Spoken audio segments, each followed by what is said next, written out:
በስመ አብ ወወልድ ወመንፈስ ቅዱስ አሃዱ አምላክ አሜን። ድርሳነ ገብርኤል ዘወርሃ ጥቅምት። አንድ አምላክ በሆነ በአብና በወልድ በመንፈስ ቅዱስ ስም በማመን በገጽ 3 በባህሪ አንድ የሆነ የጌትነቱ ዙፋን እንደ በረዶ የነጣ መጋረጃው በእሳት የተከፈፈ በቀንና በሌሊት ብርሃን ይሰጡ ዘንድ ፀሐይና ጨረቃን የፈጠረ ከንፋስና ከእሳት ከውሃና ከመሬት ሰውን የፈጠረ ትልቁም ትንሹም ድሃውም ባለጸጋውም የሚገዛለት እሱን እያመሰገን በወርሃ ጥቅምት 19 የሚጸለየው የሊቀ መላእክት ቅዱስ ገብርኤል ድርሳን ይህ ነው። የሊቀ መልአኩ ቅዱስ ገብርኤል ጸሎቱና በረከቱ ከእኔ ከወዳጁ እንዲሁም ከሕዝበ ክርስቲያኑ ይኑር ለዘላለሙ አሜን። እመቤታችን ቅድስት ድንግል ማርያም በእናት በአባቷ ቤት 3 ዓመት በቤተ መቅደስም 12 ዓመት ዕድሜዋም 15 ዓመት ከሆነ በኋላም ከእንግዲህ ድንግል ማርያምን የሚጠብቅ ሽማግሌ ሰው እንምረጥ ሲሉ ካህናት ተማከሩ። በዚህ ጊዜ ካህኑ ዘካርያስ ስለ እርሷ ማድረግ የሚገባውን ይገለጽለት ዘንድ የክህነት ልብሱን ለብሶ ከቤተ መቅደስ ገብቶ ወደ እግዚአብሔር ጸለየ። ያም ጊዜ መልአኩ ቅዱስ ገብርኤል ተገልጦ ከነገደ ይሁዳ ወገን ሚስቶቻቸው የሞቱባቸው ሰዎች ሰብስብ፣ በየበትሮቻቸውም ላይ ስማቸውን ጻፍ፣ በቤተ መቅደስም አስገባው፣ በበትሮቻቸውም ላይ ጸልይባቸው። በዚህም ጊዜ እግዚአብሔር በበትሩ ላይ ምልክት ያደረገበት እርሱ ድንግል ማርያምን ይጠብቃታል አለው። ካህኑ ዘካርያስም ሊቀ መልአኩ ቅዱስ ገብርኤል እንዳዘዘው ካደረገ በኋላ በአረጋዊው ቅዱስ ዮሴፍ በትር ላይ ከነጭ ርግብ አምሳል ምልክት ስለታየ አረጋዊ ቅዱስ ዮሴፍ ድንግል ማርያምን ወስዶ እንዲጠብቃት ተደረገ። በእሱ ቤት ስትኖር ሊቀ መልአክ ቅዱስ ገብርኤል ተገልጦ ወልደ እግዚአብሔር ከእሷ ዘንድ ሰው እንደሚሆን አበሰራት። እንዳበሰራትም የእግዚአብሔር ቃልም በማጸኗ አደረ። አረጋዊ ቅዱስ ዮሴፍ ግን ወደ ንግድ ሂዶ ነበር። ከንግዱ ተመልሶ ወደ ቤቱ በገባ ጊዜ እመቤታችን ቅድስት ድንግል ማርያም እንደጸነሰች አወቀ። ስለዚህም ፊቱን እየነጨ በራሱ ላይ አመድ ነስልሶ ምድር ላይ እየወደቀ ወዮልኝ፣ ለእኔ ይህን ያደረገ ማን ይሆን? ማን አሳታት? ማንስ ከወጥመድ አስገባት? ከቤተ መቅደስ አደራ የተቀበልኳትን በንጽሕና በቅድስና ያለችን እችን ብላቴና ከእንግዲህ ምን አደርጋታለሁ? ለእኔ ወየልኝ እያለ ያለቅስ ጀመረ። ሔዋንን ክፉ እባብ እንዳሳታት እግዚአብሔር አትብሉ ብሎ ከከለከላቸው የበለስ ፍሬ እንድትበላ የገፋፋት ከይሲ እችንን ብላቴና በድንገት አስቷት ይሆንን? ወዮልኝ እያለ አለቀሰ።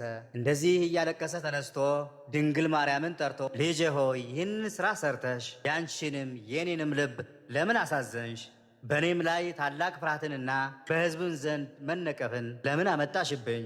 ቀድሞስ በቅድስተ ቅዱሳን በክብር የኖርሽውን መኖር ለምን አላስታወስሽም? ሁል ጊዜ የእግዚአብሔር መልአክ ቅዱስ ፋኑኤል ምግብሽን ከሰማይ እያወረደ ይመግብሽ እንደነበረ ለምን ዘነጋሽ? አላት።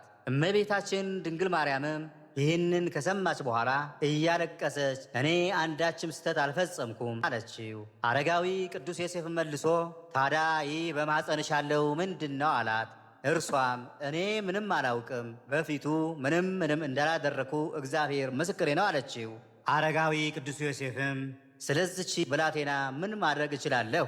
ነገሩም ብሸሽገው የኦሪትን ሕግ መሻር ይሆንብኛል። ብገልጸውም ንጹሕ ደም አሳልፎ መስጠት ነውና በኋላ ዘመን በእስራኤል ልጆች በቀል እንዳይሆን እፈራለሁ አለ። ነገሩም ከመግለጽም ይልቅ ሰውሬ ከኔ ጋር ባኖራትስ ሳይሻል ይቀራልን በማለት አሰበ። ከዚህም በኋላ ወደ ቤተ መቅደስ ሂዶ በአንቃብዶ ልቦና በሰቂለ ሕሊና ወደ እግዚአብሔር አቤቱ እችን ብላቴና ንጽሕ ድንግል እንዳለች ባደራ ተቀበልኳት። እነሆ ረቂቁና ግዙፉ ስውርና ግልጹ በአንተ አይሰወርም። እነሆ በእርሷ ላይ ምንም እንዳልሰራሁ አንተ ታውቃለህና ስለ እርሷ ምን ማድረግ ይሻለኛል እያለ በብዙ ሐዘንና ለቅሶ ጸሎቱን ወደ እግዚአብሔር አቅርቦ ወደ ቤቱ ተመልሶ ገብቶ ተኛ። በዛች ሌሊት መላእክተ እግዚአብሔር ሕልም ለቅዱስ ዮሴፍ ተገልጦ እንዲህ ሲል ነገረው። ዮሴፍ ሆይ ስለ ድንግል ማርያም ነገር በፍጹም አትፍራ። እነሆ በማኅፀኗ ያለው ጽንስ በመንፈስ ቅዱስ ነውና፣ እነሆ ልጅ ትወልዳለች፣ ስሙንም ኢየሱስ ትለዋለች። እሱም ሕዝቡን ከኃጢአታቸው የሚያድናቸው ነው አለው። ቅዱስ ዮሴፍም ከእንቅልፉ በነቃ ጊዜ እጅግ ደስ ብሎት የእስራኤልን አምላክ እግዚአብሔርን ፈጽሞ አመሰገነ። ስለዚህ የሊቀ መልአክ ቅዱስ ገብርኤል ነገረ ብስራት የደረሰ ሊቀ ጳጳስ ቅዱስ አባ ኢራቅሊስ እንዲህ አለ። የቅድስት ድንግል የመጸነሷ ምስጢር ያለ ኃጢአት መሆኑ ያልተገለጸለት አረጋዊ ቅዱስ ዮሴፍ በሆዷ ጽንስ እጅግ ታወከ። መልአከ እግዚአብሔርም መጥቶ ዮሴፍ ሆይ ስለ እጮኛ ስለ ቅድስት ድንግል ማርያም መጽነስ አንተ እንደምታስበው አይደለምና ፈጽሞ አትጨነቅ፣ ብሎ እስከሚያረጋጋው ድረስ አይቶ የማያውቀውን እንግዳ የሆነ ምስጢራዊ ነገርን በተመለከተ ጊዜ በሐሳብ ማዕበል ተዋጠ። ዳግመኛም ከእሷ የሚወለደው በመንፈስ ቅዱስ ኃይል ነውና ብሎ እስከሚያረጋጋው ድረስ እመቤታችን ቅድስት ድንግል ማርያም ጸንሳ ሳለ የካህኑ ዘካርያስ ቤተሰብን ጠይቃ ወደሱ በተመለሰች ጊዜ አረጋዊ ቅዱስ ዮሴፍ ስለ ጽንሷ ቢጠራጠርም ከቶ የሚናገረው ምንም ነገር አጣ። እነሆ አረጋዊ ቅዱስ ዮሴፍ ከእንቅልፍ በነቃ ጊዜ ነቢያት ስለ እሷ የተናገሩላት ድንግል እንደሆነች ተረድቶ ለንጽሕናዋ ሰገደ። ጌታችን ኢየሱስ ክርስቶስ ከተወለደ በኋላም በሕልም ተገልጾለት ብላቴናውንና እናቱን ይዘህ ተመለስ ብሎ እስኪነግረው ድረስ ወደ ግብፅ ሂዶ እንዲቀመጥ አዟል። እርሱም እንዳዘዘው አደረገ። የተወደዳችሁ የክርስቲያን ወገኖች ሆይ አሁንም ቅዱሳን ሊቃነ መላእክት ሚካኤልን፣ ገብርኤልና ሩፋኤልን የአምላክ ጽሮተ መንበሩ አርባቱ እንስሳ አጥንተ መንበሩ ይሁኑ። ካህናተ ሰማይና ክብራቸው በሰራዊት ጌታ ፊት እየሰገዱ ለሰው ወገን ሁሉ ይቅርታ ይለምናሉና ለአራዊትና ለአዕዋፍ ለፍጥረቱም ሁሉ ይቅር ባይ የሆንክ ጌታ ሆይ የእጅን ፍጥረት አታጥፋ። ምንም በፊትህ ቢስቱም ቢበድሉም አንተ ፈጣሪያቸው ባሕርያቸው ደካማ እንደሆነ ታውቃለህ። ጠላታቸው ሰይጣን ፈጽሞ እንቅልፍ የለውም፣ እነርሱ ግን ያንቀላፋሉ። እርሱ ረቂቅ ነው፣ እነርሱ ግን ግዙፋን ናቸው። በውኑ ሳር በእሳት ፊት መቆም ይቻለዋልን? እያሉ ለፈጣሪያቸው ያሳስባሉ። ጌታም ማንኛውም ሰው ሁሉ ስለ ኃጢአቱ ስማችን ጠርቶ ታሰቢያችሁን ቢያደርግ ዳግመኛም ቁራሽ እንጀራና ጥሪኝ ውሃ ለድሆች በስማችሁ ሰጥቶ ቢለምነኝ ኃጢአቱን ይቅር እለዋለሁ፣ በጭንቁም ጊዜ ደርሼ ስለ እናንተ ስል እራዳዋለሁ ብሎ ይመልስላቸዋል። እነሱም ይህን በሰሙ ጊዜ ደስ በመሰኘት ይህንን ቃል ኪዳን የሰጣቸውን አምላክ ለአምላካችን መድኃኒት መባል ይገባዋል እያሉ በማያቋርጥ ምስጋና ያመሰግኑታል።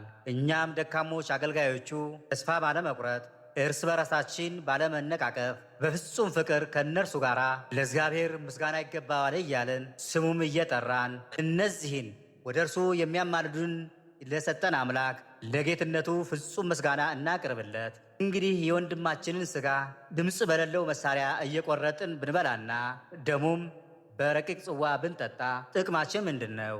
በመካከላችን በሚገኝበት ጊዜ ወዳጅ እናደርገዋለን። ከእኛ ተለይቶ በሄደ ጊዜ ግን በስውር እናማዋለን። እንዳይሰማብን አድርገን ልንነቅፈው እንቸኩላለን። አንተ ግብዝ፣ አስቀድሞ በዓይንህ ውስጥ ያለው ጉድፍ አውጣ፣ ከዚያ በኋላ ወንድምህ ዓይን ያለውን ጉድፍ ትመለከታለህ የሚለውን የወንጌል ቃል ለምን አንመለከትም? ክብርም ውርደትም ከእግዚአብሔር ይሰጣሉ ብሎ መጽሐፍ እንደተናገረ ሲያሙት የተዋረደ ሲያመሰግኑት የከበረ እርሱ ማን ነውና?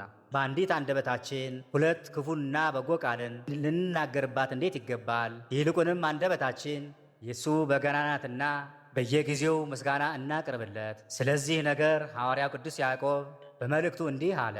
ሰውነታችን መካከል የምትገኝ ምላሳችን ግዙፍ ሥጋችንን ታቃጥላለች፣ ረቂቅ ነፍሳችንንም ትለበልባለች።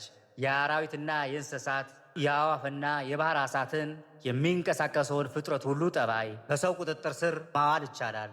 የሰውን አንደበት ግን መቆጣጠር አይቻልም። አቅሟ ትንሽ ነው፣ ነገር ግን የሚገድል መርዝ የተመላች ናት። በእርሷ በአንድ ፊት እግዚአብሔርን እናመሰግነዋለን። በእርሷ በእግዚአብሔር አምሳል የተፈጠረውን ወንድማችንን እንረግማለን። በአንድ አፍ እርግማንና ምስጋና ሊነገር አይገባም። ከአንድ ምንጭ መራራና ጣፋጭ ውሃ ሊመነጭ፣ ከአንድ ጉድጓድስ ጣፋጭና መራራ ውሃ ሊቀዳ፣ በለስስ የወይን ፍሬ ሊያፈራ ይችላልን? ጣፋጭ ውሃ መራራ፣ መራራውም ጣፋጭ ሊሆን አይችልምና። ነቢይ ዳዊትም በመዝሙሩ በአንደበቴ እንዳልስት አፌን እጠብቃለሁ። ዳግመኛም በሌላ ክፍለ ምዕራፍ ወንድሙን በስውር የሚያማውን ሰውነቴ ትጸየፈዋለች አለ። ልጁ ነቢዩ ሰሎሞንም ሕይወትና ሞት በአንደበት እጅ የተያዙ ናቸው አለ። ነቢዩ ሐና አትመኩ፣ ክፉ ነገርን አትናገሩ፣ ክፉ ነገርም ከአንደበታችሁ አይውጣ ብላ ተናገረች። እግዚአብሔር ለሁላችንም ኃይል ሰጥቶን ትእዛዙ ልንፈጽም እንችል ዘንድ ሊቀ መላእክት ቅዱስ ገብርኤል አማላጅነት ከሁላችን ሕዝበ ክርስቲያን ጋር ይሁን ለዘላለሙ አሜን። አማላጅነቱ ለዘላለም ከኔ ከወዳጁ እንዲሁም ከሕዝበ ክርስቲያኑ ጋር ይሁንና ሊቀ መላእክቱ ቅዱስ ገብርኤል ያደረገው ተአምር ይህ ነው። ስሙ ፈላስፈሮን የሚባል ብዙ ሀብትና ገንዘብ የሰበሰበ አንድ ነጋዴ ነበር። ብዙ ሀብትም ከሰበሰበ በኋላ ወደ አገሩ ለመሄድ ተነሳ። በመርከብ 3 ቀን ያክል ሲጓዝ ኃይለኛ ነፋስም ተነስቶ መርከበኞቹንና መርከቧን ማስጠም አቀረባቸው። መርከበኞቹም መርከቡንና በውስጡም የተጫነውን ንብረት ጥለው በትንሽ ጀልባ ከማዕበሉ ለማምለጥ ወደዱ። ፈላስፎረንም እጅግ አዘነ። በፍርሃት ማዕበል ተዋጠ። ይሞት ዘንድም ተመኘ። ሆድም ተሸበረ፣ ሐሳቡ ሁሉ ተለዋወጠ። ነገር ግን አምላኬ ሆይ ከዚህ ሰዓት ጀምሮ አንተን አመልካለሁ በማለት እግዚአብሔርን አሰበው። ዳግመኛም ሊቀ መላእክት ቅዱስ ገብርኤል ሆይ በባሕሩ ውስጥ ለመስጠም ተቃርቤያለሁና ከመስጠም ያድነኝ ዘንድ ወደ እግዚአብሔር ለምንልኝ እያለ አጥብቆ ተማጸነ። በዚያን ጊዜ እግዚአብሔር ሊያድነው ወዶ ሊቀ መላእክት ቅዱስ ገብርኤል ልኮ መርከቡ ለ3 ሰዓት ያክል ስላቆመው ፍዝዝ ብለው ቀሩ። የሚሄዱበትም አያውቁም። ለመሸሽም አልቻሉም። መንቀሳቀስም ተሳናቸው። በሊቀ መልአክ ቅዱስ ገብርኤል አማላጅነት በእግዚአብሔር ቸርነትም ማዕበሉ ጸጥ አለ። ታላቅ መረጋጋትም ሰፈነ። የሊቀ መልአክ ቅዱስ ገብርኤል በረከቱ እኔ በወዳጁ ላይ እንዲሁ በሕዝበ ክርስቲያኑ ላይ በዘላለሙ ይደርብን፣ አሜን። በረከቱ ሁላችንን ሕዝበ ክርስቲያንን ለዘላለሙ ይጠብቀንና ሊቀ መልአኩ ቅዱስ ገብርኤል ያደረገው ተአምር ይህ ነው። በአንደኛይቱ ቀን ኋላ ገሪማ ተብሎ የተሰየመው የሮሙ ንጉሥ ይስሐቅ ወደ አባ ጴንጤሌዎን ገዳም ይሄድ ዘንድ መንፈስ አነሳሳው። ይህ ገሪማ ተብሎ የተሰየመ ይስሐቅ ሰው ነፍሱን ካጣ ዓለሙን ሁሉ ቢገዛ ምን ይጠቅመዋል ያለውን የወንጌልን ቃል ዳግመኛ ስለ እኔ ሰውነቱን የጣላት ኋላ በክብር ያገኛታል ያለውን አስቦ ምድራዊ መንግሥቱን ለሰማያዊ መንግሥት ለውጦ በሌሊት ወጥቶ መነነ። በዚህም ጊዜ ብስራታዊ ሊቀ መልአክ ቅዱስ ገብርኤል መጥቶ ከገዳሙ ለመድረስ 10 ወራት ከ4 ቀን የሚያስኬደውን ጎዳና እርሱ በብርሃናዊ ክንፉ ተሸክሞ በ4 ሰዓት ከአባ ጴንጤሌዎን ገዳም መግቢያ ዘንድ አደረሰው። በዚህ እግዚአብሔር ጻድቅ አባ ገሪማን የተራዳው የሊቀ መላእክት ቅዱስ ገብርኤል በረከቱና ሀብተ ረድኤቱ በእኔ በወዳጁ ላይ እንዲሁም ከሕዝበ ክርስቲያኑ ጋር ይሁን። እኛም የፈጠራችን የኢየሱስ ክርስቶስን ሥራ እንከተል ዘንድ ይርዳን። በየጊዜውና በየሰዓቱ ለዘላለሙ አድሮ ይኑር፣ አሜን።